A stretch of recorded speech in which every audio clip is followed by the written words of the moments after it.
Bismillahirrahmanirrahim. Assalamualaikum warahmatullahi wabarakatuh. Nama saya Widiana Fitri. Saya mahasiswi PIAUD semester 4 Universitas Al-Wasliyah Medan.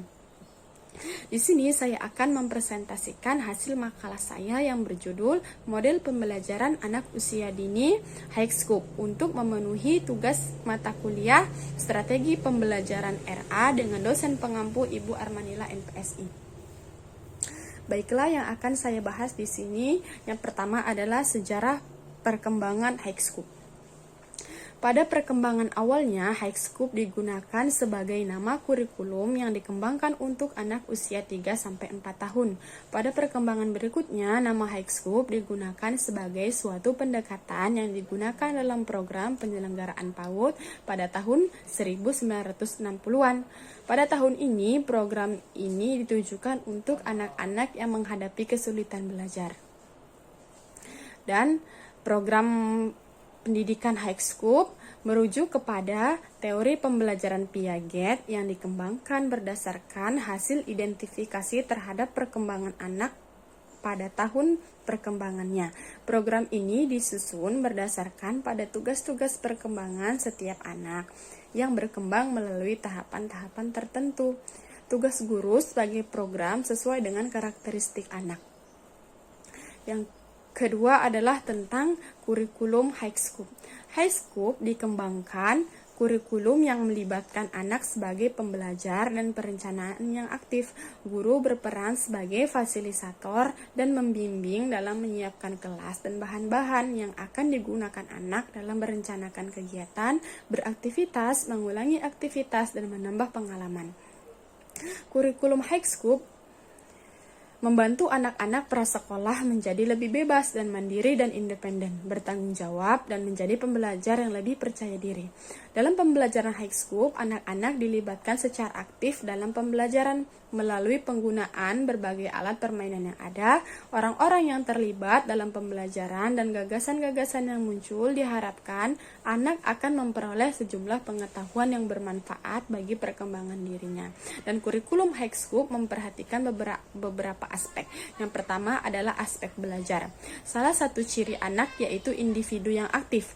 Jadi berdasarkan ciri anak dilihat dari secara langsung dalam pembelajaran, pengalaman bersentuhan langsung dengan orang-orang, dengan benda-benda, dengan gagasan-gagasan, dan peristiwa pengalaman. Jadi, sebagai guru, tugasnya adalah memfasilitator dan mengobservasi serta berpartisipasi dalam kegiatan anak. Untuk melakukan itu, guru dipandu oleh beberapa kunci, yaitu seluruh anak perlu memiliki bagian dari kecerdasan motorik, fisik, sosial, dan perkembangan emosional. Yang kedua adalah interaksi dengan orang dewasa. Orang dewasa mengamati dan berinteraksi dengan anak-anak pada level mereka masing-masing untuk menemukan bagaimana setiap anak berpikir dan mencari alasan. Orang-orang dewasa ini mengizinkan anak-anak untuk mengatur dirinya sendiri dalam pembelajaran individual mereka. Orang dewasa juga mendukung motivasi dari dalam diri anak selama pembelajaran dengan cara yang pertama mengatur jadwal dan lingkungan, yang kedua mempertahankan iklim sosial yang suportif, yang ketiga menginterpretasi tindakan anak-anak sebagai bagian kunci pengalaman, dan yang terakhir merencanakan pendalaman pembelajaran aktif yang berdasarkan pada minat dan kemampuan anak. Nah, yang ketiga, kurikulum high scope yang ketiga adalah lingkungan pembelajaran.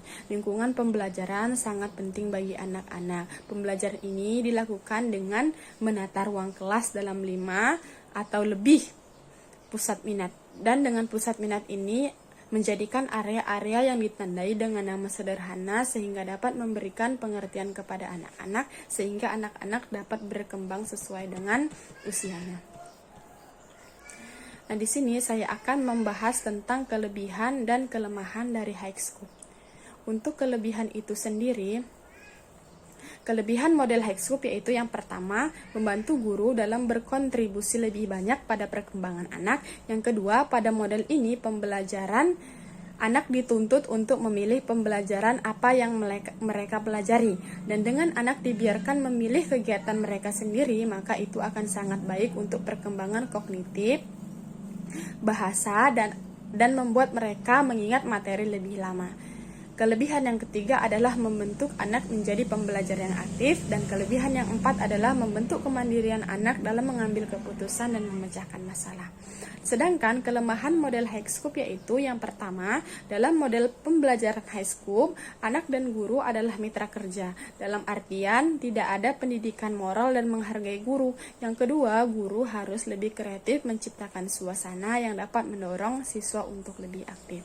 Demikian penjelasan dari saya, lebih kurangnya saya mohon maaf. Wabillahi taufiq wal hidayah. Wassalamualaikum warahmatullahi wabarakatuh.